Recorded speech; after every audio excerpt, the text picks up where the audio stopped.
Hello, hi dear students, welcome back to my YouTube channel home science की पाठशाला। आज का जो मेरा टॉपिक है वो है चाइल्ड डेवलपमेंट से रिलेटेड। आज हम चाइल्ड डेवलपमेंट का कौन सा पार्ट पढ़ने जा रहे हैं? गर्भनाल और प्लेसेंटा के बारे में अंतर। ठीक है, ये क्या होता है? जब जब हम चाइल्ड डेवलपमेंट पढ़ते हैं तो जब बच्चे का विकास होता है तो उसी जगह पर गर्भनाल और प्लेसेंटा वर्ड आता है और इससे बहुत सारे क्वेश्चन बने होते हैं और स्टूडेंट को बहुत कंफ्यूजन होता है। तो आज हम क्लियर करते हैं गर्भनाल क्या होता है, ये कहाँ पर स्थित होता है, प्लेसेंटा है ये कहाँ पे सिचुएटेड है। ठीक है, तो पूरा आज क्लियर करते हैं। तो सबसे पहले हम ये जानेंगे कि जो है एक जो है बच्चे का निर्माण कैसे होता है। कोई मनुष्य का, किसी मनुष्य का जब वो जन्म लेता है उसके पहले, जन्म के पहले का जो विकास होता है वो कैसे होता है और वो बनता कैसे है। तो क्या होता है, मेल का स्पर्म और फीमेल का ओवम। ठीक है, मेल का स्पर्म और फीमेल का ओवम मिलकर एक जाइगोट का निर्माण करते हैं। क्या करते हैं? जाइगोट का निर्माण करते हैं। जाइगोट क्या होता है? जाइगोट, ये क्वेश्चन पूछा जा चुका है। जाइगोट क्या होता है? ये एक नया कोष होता है। दो कोशिकाएं मिलकर एक नई कोशिका का निर्माण करती हैं, वो होता है जाइगोट। इसको हम क्या बोलेंगे? नया कोष। नया कोष मतलब न्यू सेल। ठीक है, न्यू सेल। जब मनुष्य के शरीर की, मेल की सबसे छोटी जो कोशिका होती है वो स्पर्म होती है, और अगर मनुष्य के शरीर की सबसे बड़ी कोशिका की बात की जाए तो वो ओवम होता है। ठीक है, क्या होता है? ओवम। पुरुष मनुष्य के शरीर की जो सबसे छोटी कोशिका है वो क्या है? स्पर्म है, और जो सबसे बड़ी कोशिका है वो क्या है? ओवम है। जब जब जो है इन दोनों का फर्टिलाइजेशन होता है तो क्या निर्माण होता है? जाइगोट का निर्माण होता है। और फर्टिलाइजेशन कहाँ पे होता है? फेलोपियन ट्यूब में। ठीक है, कहाँ होता है? फेलोपियन ट्यूब में।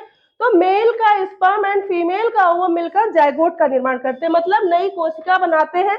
जब इसका कोशा विभाजन होता है, जाइगोट का क्या होता है? कोशा विभाजन। कोशा विभाजन होता है तो ये दो भागों में बढ़ जाता है। एक से दो सेल बनते हैं, फिर दो से फिर चार, चार से फिर आठ, इस तरीके से बनते हैं। जो इसका जो जाइगोट होता है, जब इसका कोशा विभाजन होता है तो सबसे पहले ये दो सेल में बढ़ते हैं। एक से क्या होता है? बच्चे का विकास होता है। एक सेल से इस बच्चे का मतलब न्यू जो बेबी है उसका विकास होता है, और एक से क्या होता है? ये प्लेसेंटा का निर्माण होता है। जब जाइगोट स्टार्टिंग पीरियड में क्या होता है, जब जाइगोट का कोशा विभाजन होता है तो क्या करता है? दो कोशा विभाजन होता है। एक से क्या होता है? प्लेसेंटा का निर्माण होता है, और एक से क्या होता है? इसका एम्ब्रॉय का निर्माण होता है। क्लियर? फिर क्या होता है? जो ये जाइगोट होता है, जो यहाँ से दो कोशिकाएं बन जाती हैं। ठीक है, ये कोशा विभाजन हुआ, कोशा विभाजन से दो इधर हो गई, दो इधर हो गई। ठीक है, अब इससे क्या बना? प्लेसेंटा। प्लेसेंटा बन गया, और इसका जो कोशा विभाजन होता चला गया। ठीक है, इस तरीके से कोशा विभाजन होता चला जाता है, और क्या होता है? एक बच्चे का निर्माण होता है। ठीक है, गर्भ में। ठीक है, इतना क्लियर हुआ। जाइगोट क्या होता है? क्लियर, ये जानना हमारे लिए बहुत जरूरी था। जाइगोट क्या होता है? एक नया कोष होता है, न्यू सेल होती है, जो कि बनी होती है स्पर्म एंड ओवम से। ठीक है, मेल का स्पर्म एंड फीमेल का ओवम। क्लियर? ये इंपॉर्टेंट टॉपिक है, ध्यान से पढ़िएगा। अब हम यहाँ पे समझेंगे, इस जगह हम समझेंगे प्लेसेंटा होता क्या है। ठीक है, इतना क्लियर हुआ।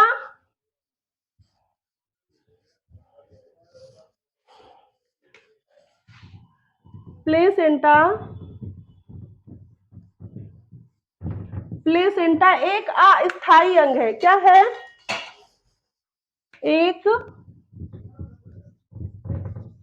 अस्थायी अंग।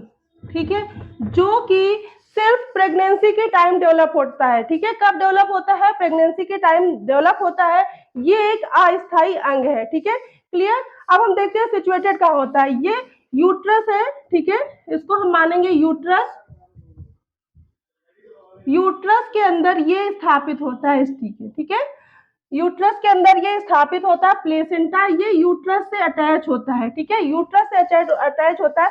जो कोशिका विभाजन होता है ना, उससे एक कोशिका आके यूट्रस पे चिपक जाती है और दूसरा बाहर डेवलप होने लगता है, ठीक है। तो ये जो कोशिका यूट्रस में चिपक गई है, यही आगे चल के प्लेसेंटा बनती है। और कब?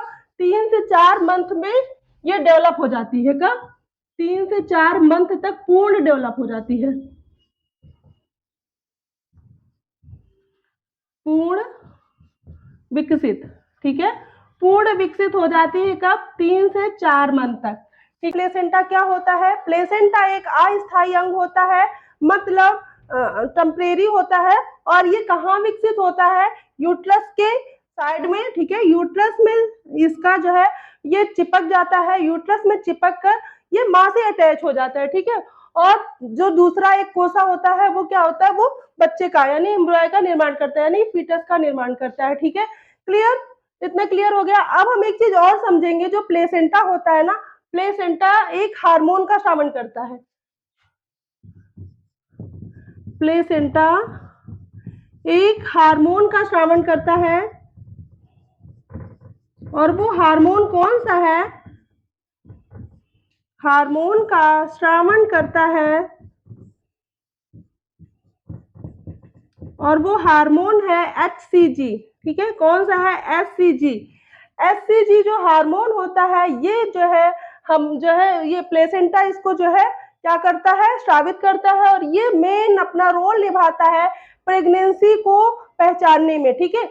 जब किसी भी जो है प्रेग्नेंट जो फीमेल होती है, उसके ब्लड में और यूरिन में HCG का जो HCG मिलता है, तो क्या होता है? उससे ये क्लियर हो जाता है कि वो प्रेग्नेंट है। तो जो HCG है, इसका फुल फॉर्म क्या होगा?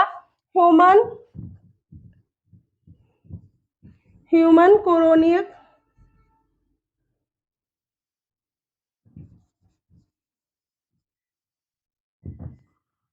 गोनोडोट्रोपिन, गोनेडोट्रोपिन हार्मोन, ठीक है।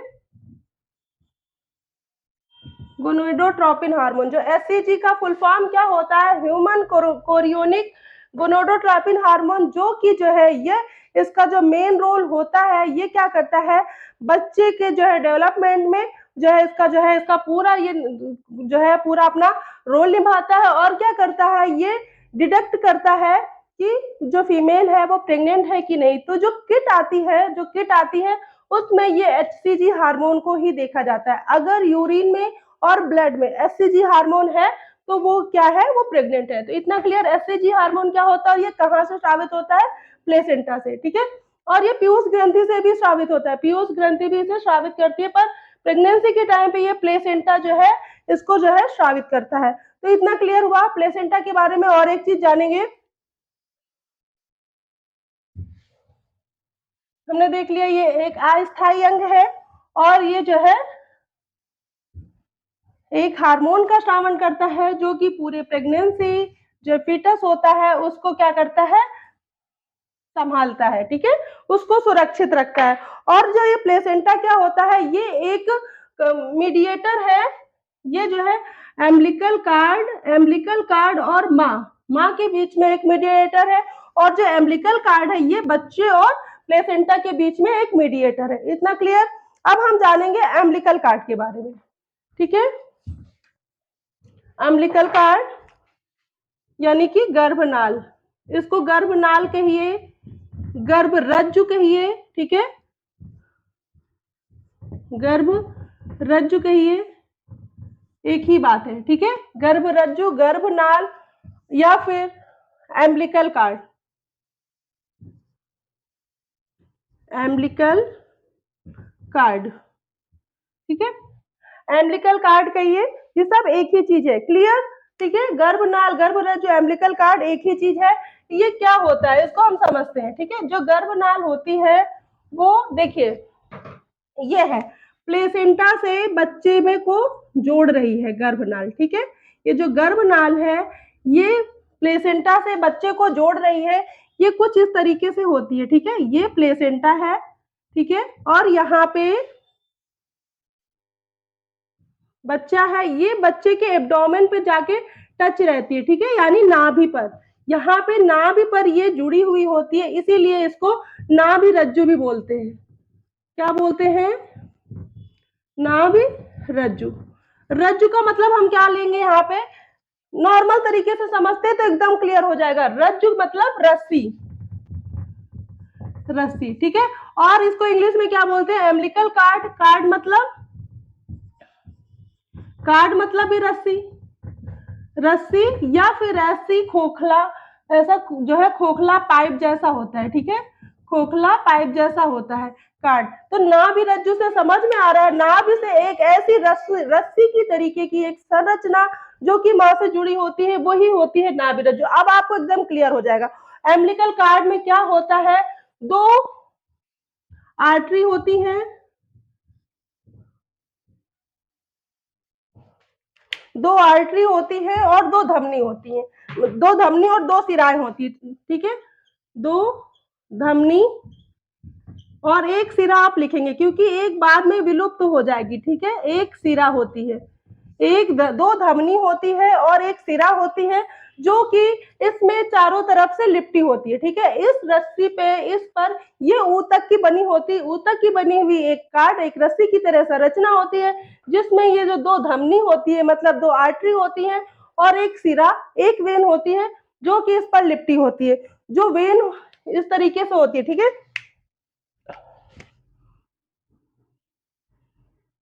ये हुई वेन रेड कलर से, ठीक है, और ये हुई धमनी,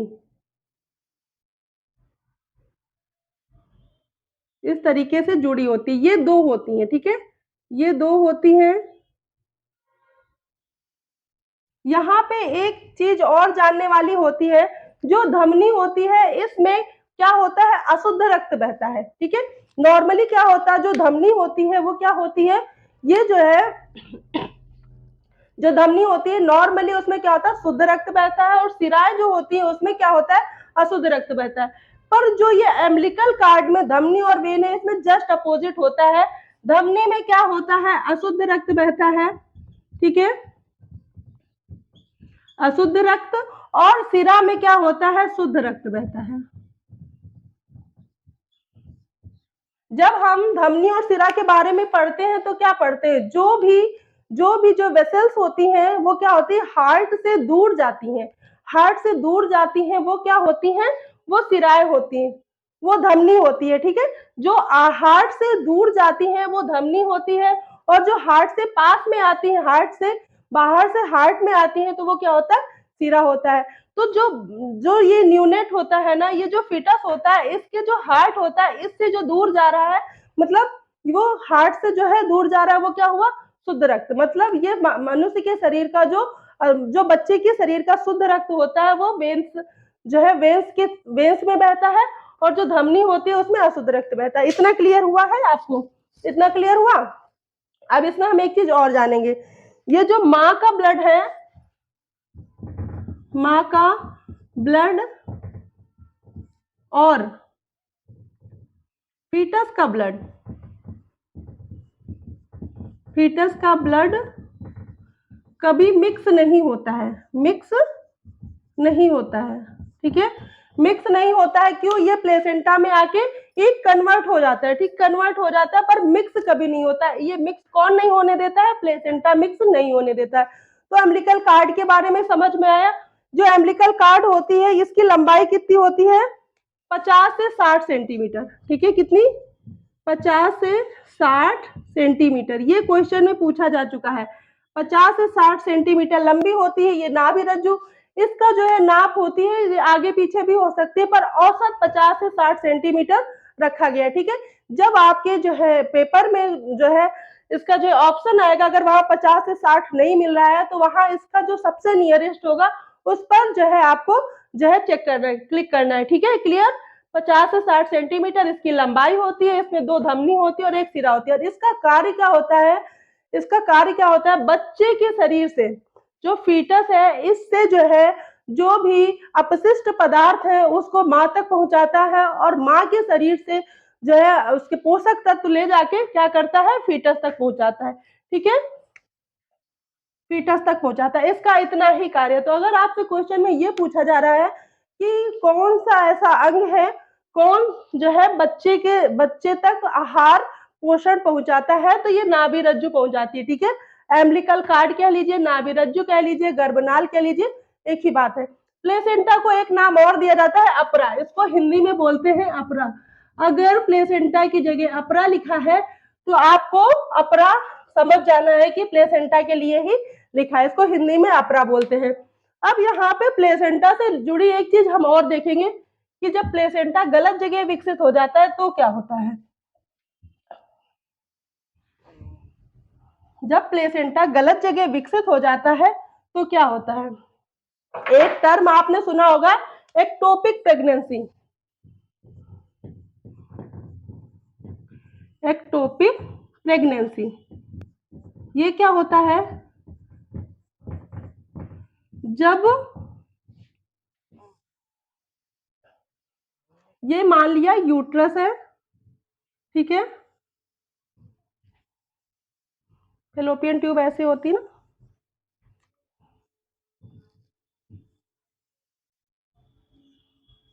ठीक है, सही,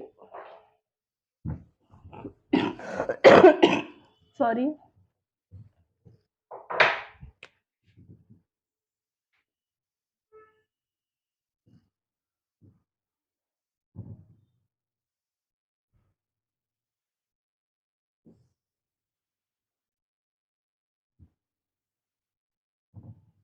ठीक है, ये मान लिया यूट्रस है।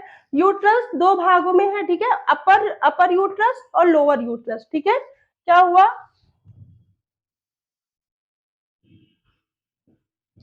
अपर यूट्रस और लोअर यूट्रस। तो जो ये अपर यूट्रस है ना, इसके बजाय, अपर यूट्रस के बजाय अगर जो जाइगोट है वो कहीं और जो है क्या हो रहा है, डेवलप हो रहा है, जो है इम्प्लांटमेंट हो रहा है उसका, तो क्या हो रहा है, उसका इम्प्लांटमेंट होता है जब अपर यूट्रस के अलावा कहीं भी, तो वो क्या कहलाता है, एक्टोपिक प्रेगनेंसी कहलाती है। ठीक है, तो जो एक्टोपिक प्रेगनेंसी होती है वो जो है अपर यूट्रस के अलावा कहीं भी हो जाए। मेन नॉर्मली क्या होता है, ये जो फेलोपियन ट्यूब होती है,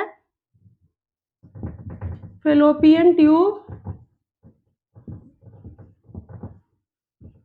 जब इसमें फर्टिलाइजेशन प्रोसेस होता है फेलोपियन ट्यूब में, यहाँ पर जब ये जो है खिसक कर यूट्रस में नहीं प्रतिस्थापित होता है तो उस टाइम एक्टोपिक प्रेगनेंसी मेन मानी जाती है। इसमें जो है बच्चे की मृत्यु हो जाती है, ये डेवलप नहीं हो पाता, इसे इतना डेवलप होने की जगह नहीं मिलती है, तो सिजेरियन के थ्रू इसे निकाल दिया जाता है और इसी को कहते हैं एक्टोपिक प्रेगनेंसी। ठीक है, अब यहाँ पे हम एक और समझेंगे, प्लेसेंटा एक्रीटा और प्लेसेंटा प्रीविया क्या होता है। ठीक है,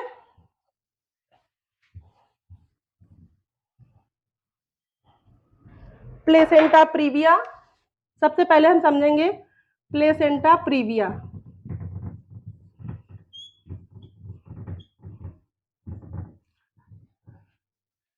उसमें क्या होता है, जो जाइगोट होता है उसका इम्प्लॉयमेंट गलत जगह हो जाता है तो वो एक्टोपिक प्रेगनेंसी कहलाती है।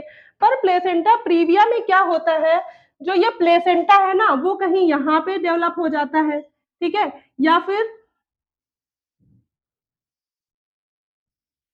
ठीक है, इस तरीके से यहाँ डेवलप हो जाता है, कभी यहाँ डेवलप हो जाता है, कभी यहाँ डेवलप हो जाता है प्लेसेंटा। ठीक है, इनर पोर्शन पे, इनर पोर्शन पे हो जाता है, जब प्लेसेंटा डेवलप हो जाता है तो उसे बोलते हैं प्लेसेंटा प्रीविया। ये तीन तरीके का होता है, ठीक है, ये तीन तरीके का होता है। कभी कभी क्या होता है,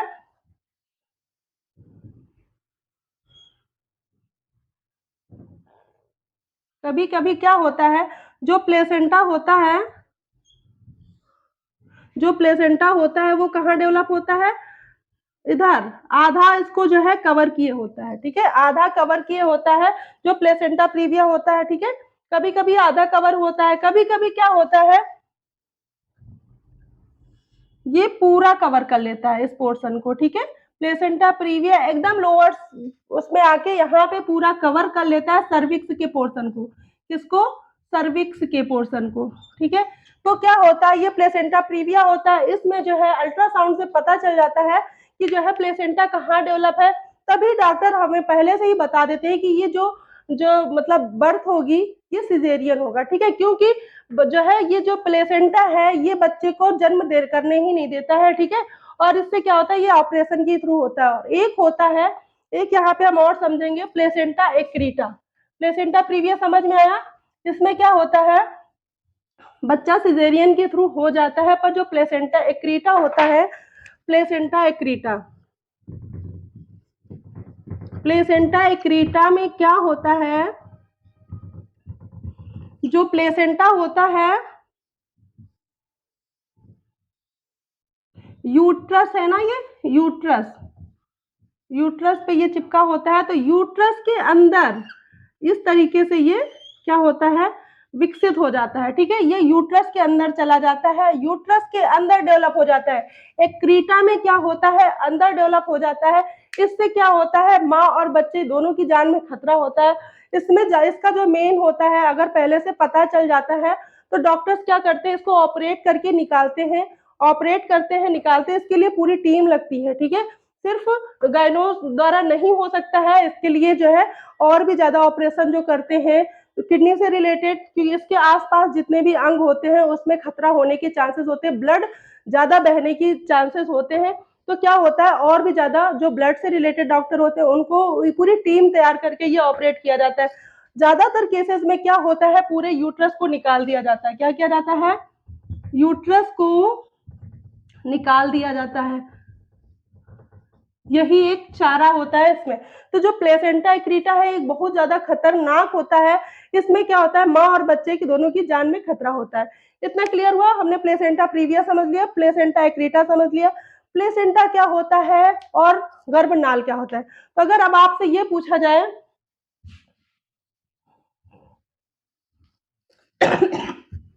अगर आपसे ये पूछा जाए कि बच्चों को पोषण कौन देता है, बच्चे को पोषण कौन देता है, तो एम्बलिकल कार्ड देता है ना, ये एम्बलिकल कार्ड, ठीक है, ये एम्बलिकल कार्ड देता है, जो कि ये क्या करता है, ये ट्रांसपोर्ट का काम करता है, ठीक है, ट्रांसपोर्ट का काम करता है। ट्रांसपोर्ट किस चीज का करता है, ट्रांसपोर्ट क्या करता है, बच्चे के शरीर का जो अशुद्ध रक्त होता है, अशुद्ध अपशिष्ट पदार्थ होते हैं, उसको प्लेसेंटा तक पहुंचाता है, यानी माँ तक पहुंचाता है। और क्या करता है, जो माँ के शरीर से पोषित पदार्थ है, पोषण होता है, जो ब्लड, शुद्ध ब्लड होता है, उसको ले जाके बच्चे तक पहुंचाता है।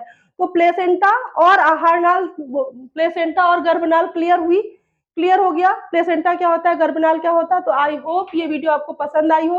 अगर वीडियो पसंद आई हो तो प्लीज वीडियो को लाइक करें, शेयर करें और चैनल को सब्सक्राइब करना बिल्कुल ना भूलें। Thanks for watching my video, thank you so much.